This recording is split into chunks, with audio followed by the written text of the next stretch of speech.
Bueno, a esta altura de la evolución de la pandemia por el coronavirus, y mientras esperamos que tengamos la vacuna, está claro que hay que mantenerse aislado como una manera de evitar enfermarse y enfermar a otros, ¿no? En San Luis todavía no hay señales de que esté mejorando la situación. Se mantiene elevado el número de contagios diarios, a pesar de la prédica oficial para que se mantenga una conducta que facilite frenar los contagios. El tema es cuánto tiempo más vamos a estar de esta manera y queremos conocer si, de acuerdo a las estimaciones oficiales, estamos llegando a puntos límites o si todavía nos faltan algún tiempo para alcanzar, digamos, la cima de contagios. Tenemos comunicación en estos momentos con el doctor Rodrigo Verdugo, que es el jefe de epidemiología de la provincia de San Luis. Doctor Verdugo, gracias por atendernos. Buen día, ¿cómo le va? ¿Cómo está usted? Muy, muy buenos días. ¿Cuál es el panorama que advierten ustedes del gobierno que no espera? Bueno, como recién mencionaba, se ha visto un leve aumento en el número de casos, pero esto lo adjudicamos al mayor número de testeos que se están realizando. Estos puestos fijos de testeo que se han puesto en la ciudad de San Luis y en otras localidades, hace que, bueno, personas que de otra manera por ahí no hubieran sido testeadas, por no tener síntomas o ser sintomáticos leves, hoy se pueden estar testeando y de esta manera cortando cadenas de transmisión. Cada sintomático detectado y cada sintomático leve detectado, que nos permite generar un aislamiento sobre él y sus contactos estrechos, hace que esa posible cadena de transmisión se corte, con lo cual vamos a estar viendo los resultados de acá a un tiempo, de acá a un periodo de incubación que son 14 días o quizás un poquito más. Eh, Porque si no lo hubiéramos aislado, en 14 días hubiéramos tenido más sintomáticos. Entonces, cada sintomático que estamos detectando hoy nos permite a futuro cortar cadenas de transmisión. O por lo menos eso es lo que esperamos. Doctor, ¿y no se empezó tarde con los testeos masivos, con la búsqueda de los enfermos? ¿No debió haberse hecho antes? Yo creo que esto es un proceso dinámico, un proceso evolutivo. Eh, Siempre tenemos que comenzar según las capacidades operativas con el sintomático, obviamente, aquella persona que, como lo hicimos en un comienzo en la provincia, comenzamos con aquellos que tenían nexo epidemiológico, aquellos que tenían la posibilidad de haber adquirido el virus, ya que el virus no se encontraba circulante en la provincia. Este, una vez que continuamos con estas personas que tenían nexo epidemiológico, cuando ya el virus ingresó en la provincia, continuamos con los sintomáticos. Y hoy estamos ampliando el espectro a estos sintomáticos leves o asintomáticos que pueden haber adquirido la enfermedad. De manera tal que antes no se pudo hacer, digamos, porque no estaba circulando el virus. Esa Exactamente. sería la respuesta. O sea, como te digo, es dinámico. Las acciones se van modificando en base a la situación epidemiológica que uno va detectando en el momento. Bueno, de manera tal que, está bien, se fija una meta que es que todos podamos pasar las fiestas en familia, etcétera. Pero realmente los tiempos van a dar para poder liberar situaciones si ese fuera, digamos, si se consiguiera efectivamente achatar las curvas, etcétera, ¿se podría llegar a esa situación? Yo estimo que sí, estamos a 3 periodos o más de incubación, es decir, 14, 28, 38, 42 días, o sea, podemos llegar, creo yo, así que tenemos que ir viendo cómo evoluciona la situación en las distintas partes de la provincia, en las distintas localidades. Quizás haya localidades que puedan hacerlo por su estatus epidemiológico y otras que no. Esperemos que todos podamos llegar a que sí. De manera tal que ustedes creen que efectivamente si se logra achatar la curva y baja la cantidad de casos, podríamos encontrarnos en una situación de una considerable mejoría de la situación. La calificación es mía, sí, obviamente. Para Navidad, para Año Nuevo, ¿creen que va a ser Siempre, posible que podamos hacer reuniones así? siempre todo depende de cada uno de nosotros, ¿no es cierto? De cómo nos comportemos de acá en adelante, si respetamos las recomendaciones que son el distanciamiento social, el uso del tapabocas, el alcohol en gel, si estoy sintomático, aislarme, comunicarme al sistema de salud, eh, ver cómo puedo ser hisopado, todas estas medidas que nos protegen y protegen a los demás. Doctor Verdugo, buen día. Le consulto la situación a partir de lo que se ha decidido por el Comité de Crisis hace unas semanas, pero también por disposición de Nación, que es el tema de estas restricciones que se han dispuesto en varias localidades, que vence el plazo este fin de semana. ¿Cómo se ha evaluado o ustedes notan que ha habido un aplanamiento, se ha aplanado la curva en algunas localidades? Por caso cito las más importantes, ¿no? San Luis, Villa Mercedes, que uno nota que sigue el crecimiento de casos, por lo menos en algunas jornadas, usted lo relaciona al crecimiento también de los testeos, pero ¿se puede llegar a seguir extendiendo estas restricciones? Bueno, vuelvo a repetirte lo mismo de recién. Esto es algo dinámico. Sí. Por ahora Villa Mercedes no observamos una importante mejoría. San Luis se ha mantenido estable, esperamos que disminuya en estos próximos días y que en el promedio general los números sean mejores. Ujú.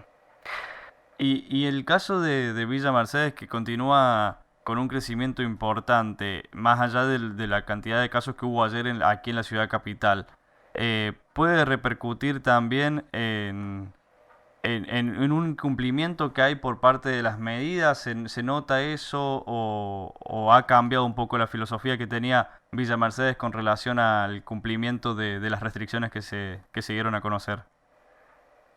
Bueno, yo creo que estamos todos tirando para el mismo lado. Yo creo que la población de Villa Mercedes también quiere volver a una normalidad, de estas nuevas normalidades que tenemos, y no estar en, confinados a sus domicilios. Pero para esto tenemos que respetar este aislamiento en los periodos que determina nación y provincia. Doctor, le quería preguntar sobre el tema, porque me han planteado muchas personas que tienen los síntomas, se han comunicado con el 107, en el 107 le han dicho que sí, que se dé como por de hecho que tiene COVID, y bueno, por ahí no los vuelven a llamar, o a veces los vuelven a llamar solamente, y quieren saber el cumplimiento, si tienen que estar los 14 días aislados, o a los 10 días y ya te pueden dar el alta. ¿Cómo está funcionando ese tema de la asistencia a las personas que quedan en sus domicilios y que muchos plantean que están siendo como desatendidos? Bueno, primero tenemos por ahí que diferenciar, por ahí es un tema de terminología, pero es Ajá. importante diferenciar lo que es cuarentena de lo que es aislamiento. Ah. A la persona detectada, confirmada de coronavirus, se le determina un aislamiento. Que si a los 10 días esta persona no presenta síntomas, por al menos 72 horas, recibe su alta médica. Ah. Con el tema del contacto estrecho, lo que se determina es una cuarentena que lo que dura es un periodo de incubación, que son 14 días.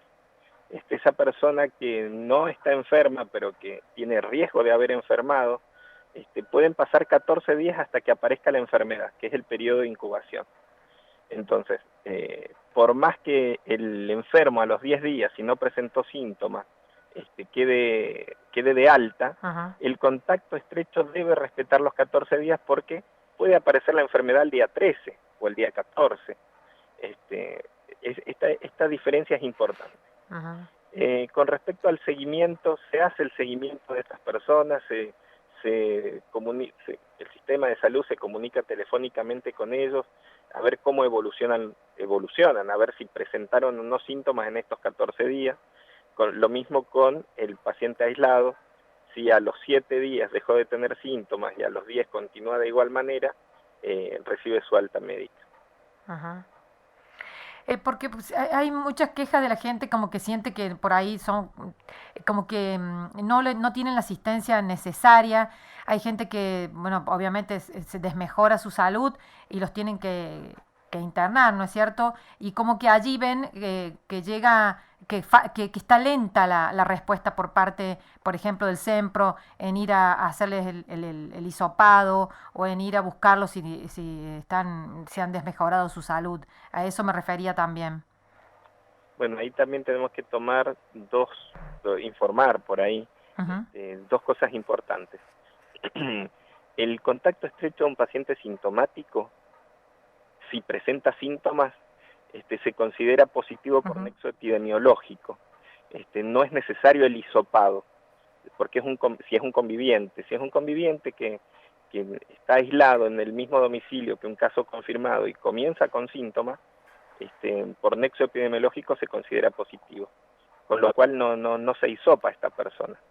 Ya es positiva y a partir de ahí tiene que cumplir los 10 días de aislamiento por ser caso confirmado.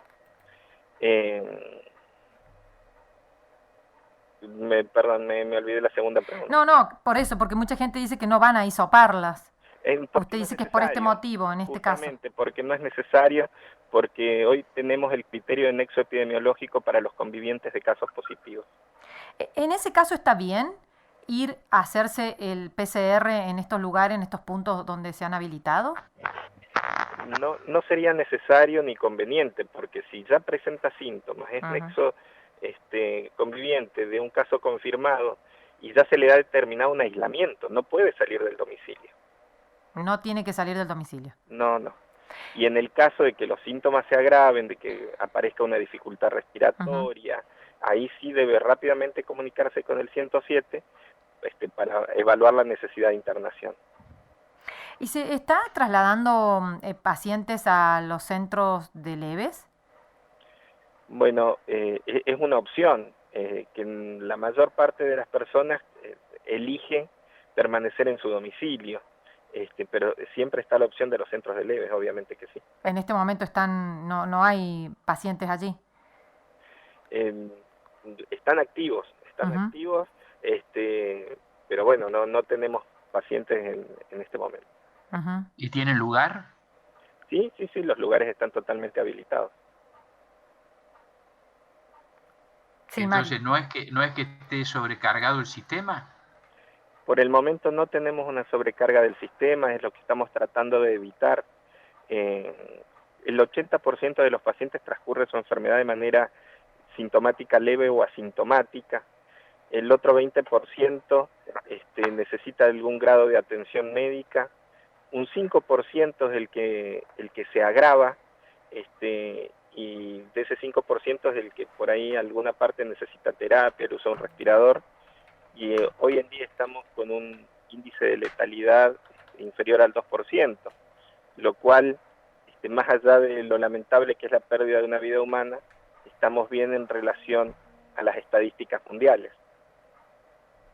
Ahora, doctor, ¿por qué, digamos, usted me dice que el sistema no está sobrecargado?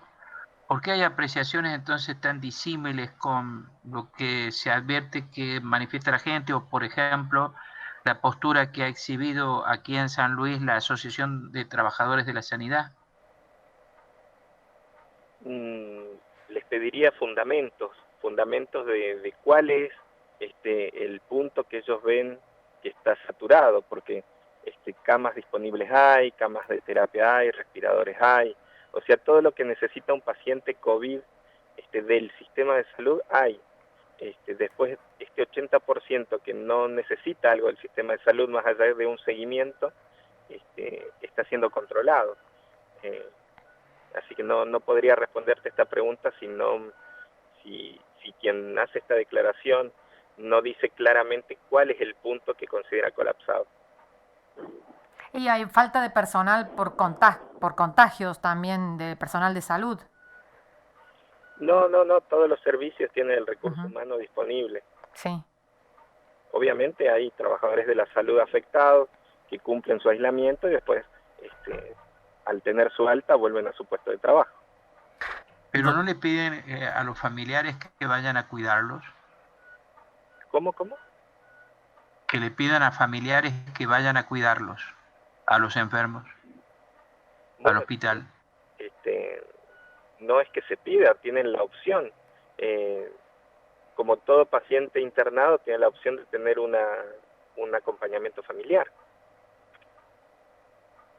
Pero en algunos casos los requieren, doctor, por lo que nos dicen. Realmente esa consulta entonces deberíamos transmitirla a los directores de hospital. No estoy al tanto de lo que me decían.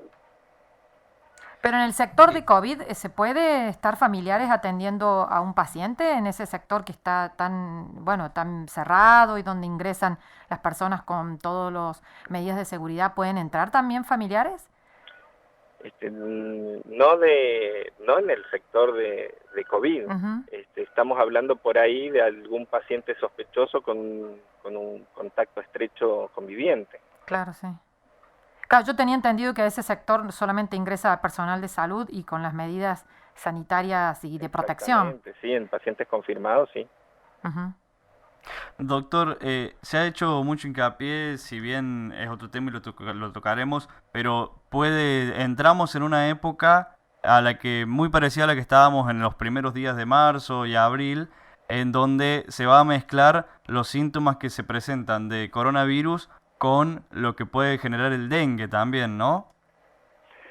Bueno, sí, presentamos esta dificultad, justamente se lanzó la campaña, el gobernador tuvo reunión con 40 municipios para trabajar sobre esta temática. Los médicos están atentos a la posible aparición de dengue. El dengue generalmente ingresa de zonas con circulación. Nosotros este año tuvimos casos autóctonos derivados de personas que habían viajado fuera de la provincia, habían ingresado con el virus, mosquitos Aedes aegypti nuestros los picaron y retransmitieron la enfermedad a personas que no habían salido de la provincia. Hoy, con esta situación de aislamiento que tenemos, es más difícil de que ingrese una persona con dengue a la provincia, pero tenemos que trabajar en la disminución del mosquito Aedes aegypti como una manera de control y prevención. Claro, pero y los síntomas se pueden llegar a confundir, digamos, en esta época, ¿no? El dengue es un síndrome febril inespecífico, es decir que el síntoma principal es la fiebre.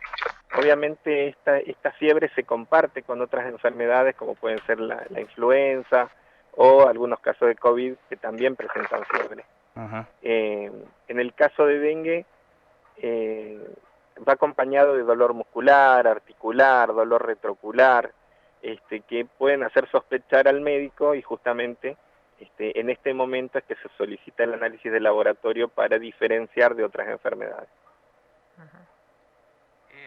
Doctor, bueno, acá tengo un oyente, Ana Rosa, que le agradece la claridad de sus conceptos. Siempre usted es muy claro, en realidad. Bueno, doctor, mire, a raíz de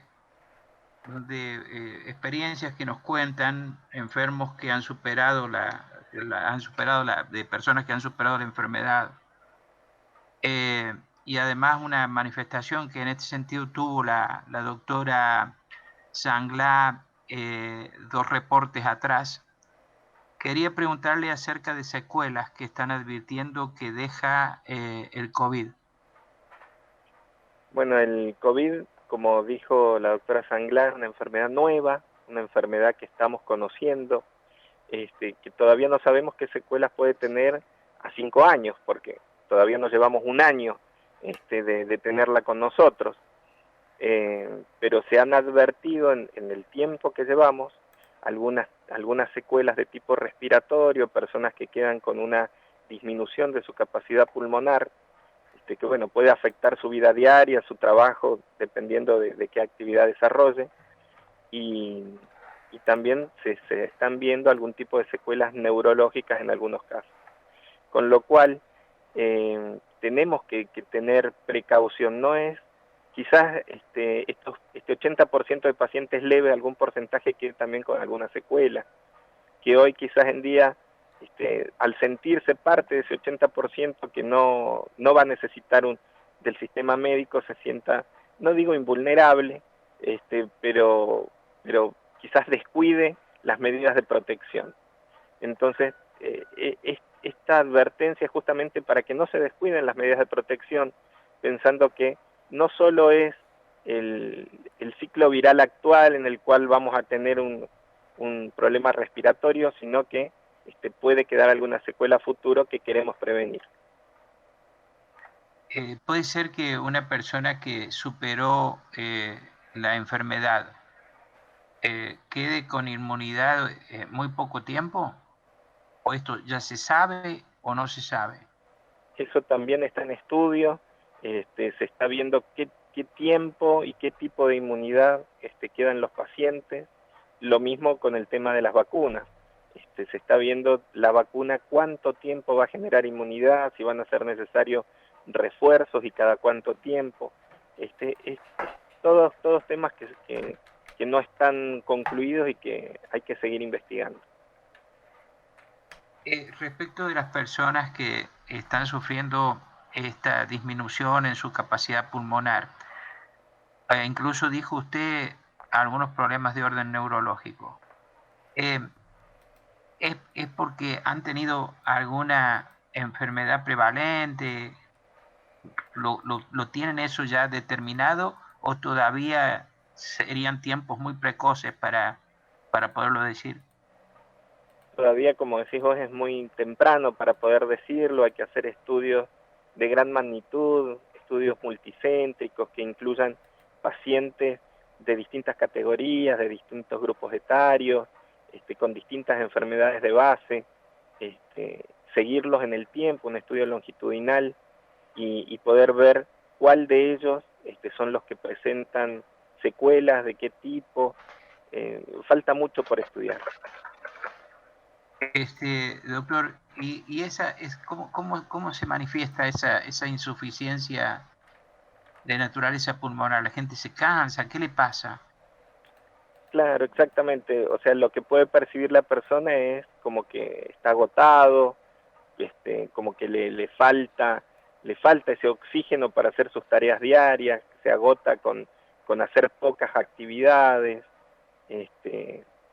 Así que ahí es cuando vuelven a consultar con el sistema de salud y bueno, se hacen los estudios necesarios para determinar el tipo de secuela que ha dejado este coronavirus.